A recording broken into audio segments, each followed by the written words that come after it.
What's up, VC? Trenton again. Uh, let's talk about some jazz tonight. If you can't tell from my videos, I love jazz.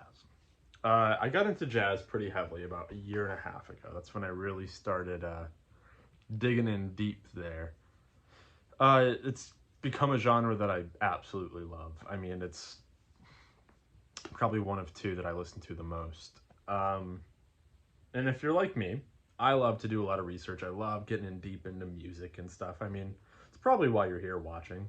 I would assume so. But if not, or if jazz is something that you've been wanting to get into and don't quite know where to start, I thought I'd do a little educational video. Something outside of the realm of Love Supreme and Kind of Blue, because those have been done to death. They're great albums. I love those albums. But I thought I'd go over some stuff that isn't talked about as much. Some stuff that kind of helped me go along the path of jazz. And some more affordable options, because if you're like me, you like original pressings. Original pressings of Kind of Blue and Love Supreme are pretty up there in price. So I don't even have originals of them.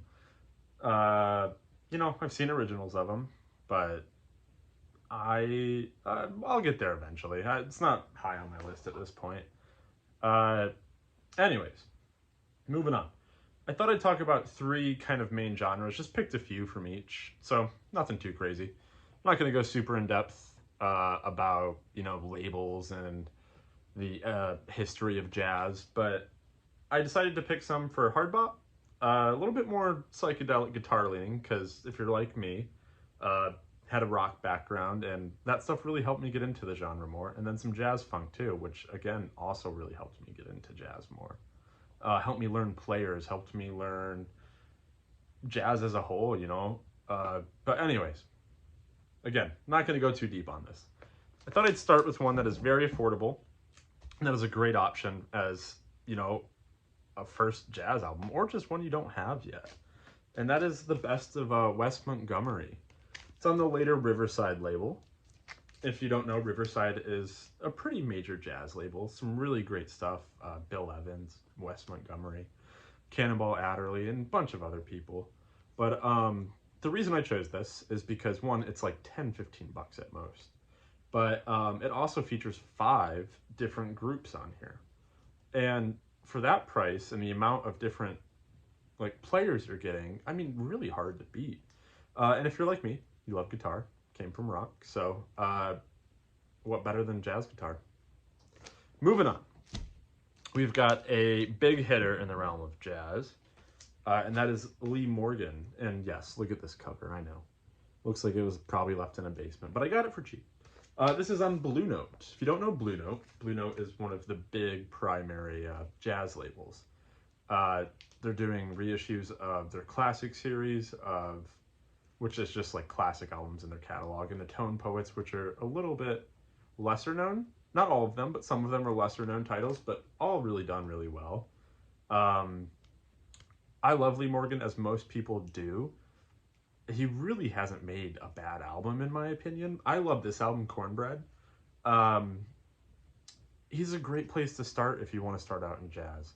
He plays the trumpet, but he always also has really great bands behind him. I mean, on this one, you've got Jackie McLean, classic saxophone player. Hank Mobley, classic saxophone player. Herbie Hancock, classic piano player. Larry Ridley and Billy Higgins. Just a killer lineup. That's how most of these records are. A lot of his stuff is getting reissued. Yeah, I mean, what better way to jump in than with Lee Morgan? His album, The Sidewinder, is a really classic album that a lot of people love. Would highly recommend checking that out.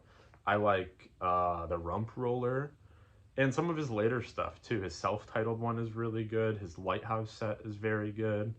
But anyways, moving on to another album that has Lee Morgan on it, actually, because he was a member of this group. The next two are a little bit more well-known, but they are, in my opinion, quintessential hard bop records. And that is, you got Moanin' by Art Blakey and the Jazz Messengers. This is a later 70s press on Blue Note. I'll read the lineup on this one too. You've got Lee Morgan on trumpet, Benny Golson on tenor sax, Benny Golson, highly underrated. Check his stuff out. You can stream a lot of this too. Bobby Timmons on piano. I love Bobby Timmons. I really want some of his Riverside stuff. I think it's really great. Jimmy Merritt on bass and Art Blakey on drums. Now this album really helped me get into jazz. I first heard about it, and then I actually found this shortly after. And I listened to it more intently, I guess, than when I had streamed it. And I was like, whoa, like this is some great playing. It's really like easy to listen to, very fun, kind of groovy at times.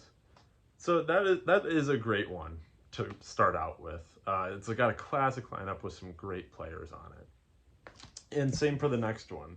It's one I've shown in a lot of my videos, and that is Blue Train by John Coltrane. This is a hard bop classic.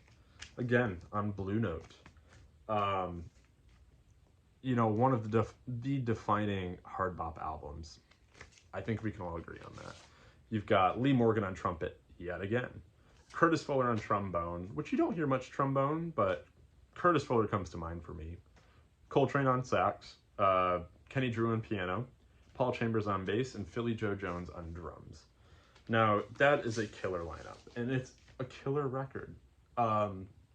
Stream it if you can. If you can find a copy, get a copy. That's a really great album. Moving in to more of the guitar-driven stuff that really helped me transition over from rock and stuff. And if you like rock, I think you'll really dig these. First being Coryell by Larry Coryell. Now, this is an interesting album. Larry Coryell is a jazz guitarist, but this album is more so like a psychedelic rock album. This is on a very obscure label. It's not very, but it's Vanguard Apostolic. Not much on that label, but this album is killer. Shredding guitar, very psychedelic, groovy as hell. If you like psychedelic hard rock stuff, check this one out. I think you will really enjoy this. And same for the next one as well. It's another one I've shown on my channel before, but that is Root Down by Jimmy Smith. Now this is on Verve. Verve is another classic jazz label that you can find actually a lot of very good cheap records on as well. But this one is, again, same kind of vein, you know, groovy, a little less psychedelic. But Jimmy Smith is an organ player, and in this album, it's a live album, as you can see right there, but he's got a really young group of musicians behind him who are really up on the times. I mean, this is like 1970. And so it's very soulful, very funky, very, you know, it's got a lot of wah-driven guitar on it. It's just killer. It's super killer. I might throw this on after this video. I haven't listened in a while. But yeah, if you like that kind of stuff, guitar stuff, this one for sure.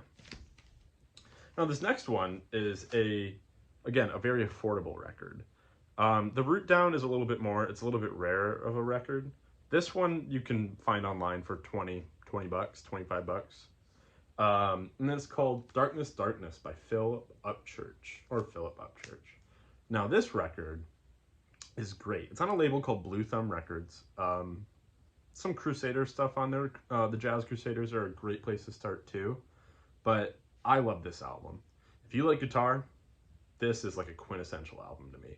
It's got blues, it's got funk, it's got straight jazz, it's got everything, man. This one is a killer album, and I don't see it talked about enough. Now, if you want to get into jazz, a great place to start.